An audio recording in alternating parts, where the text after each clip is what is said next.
शेख गुलाब शेख अब्दुल राहणार रामनगर। माझी जमीन मोजपूर शिवार 215 गट नंबर। हे जालना ते नांदेडमध्ये ह्या समृद्धी महामार्गामध्ये जमीन संपादत होती। सरकार काय म्हणतं, हे सरकार बळीराजाचं आहे। शेतकऱ्यामागं खंबीरपणाने मी सरकार म्हणतो मी उभा राहील। आणि शेतकऱ्याचे आज कुत्रे हाल खायना असे हाल चालले शेतकऱ्याचे। महामार्ग समृद्धी आमच्या मुळावर आलेला आहे। ही जमीन गेल्याच्या नंतर आम्ही काय करायचं आणि या पैशात आमच्या एवढं काय भागन, 10 आणि 12 लाखामध्ये काय भागन? एक गुंठाही जमीन त्याच्यात होणार नाही। बाकी शेती गेल्यावर मग काय करायचं?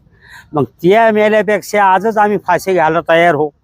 महामार्ग आता काही थोड्या दिवशी पहिले इकडे बी झालाय नागपूर ते मुंबई, त्यालाच हा रोड कनेक्शन झाला। नांदेड तो जालना, नांदेड तो मुंबई हा बी डायरेक्ट व्हायला लागला।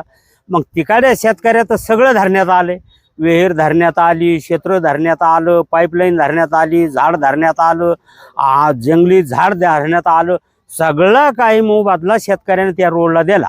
कुठला रोड आहे तो? इधर भाऊच्या रोडनं सरकारनं बेहतरीन काम केलं। सरकार पूर्ण शेतकरी खुश झाले। आणि मराठवाड्यातून जो हे रोड चालला, याला रोडकुंडी आणून सिनी कुत्र्यासारखे हाल आहे शेतकऱ्याचे, तरी सरकारला दखल येईना।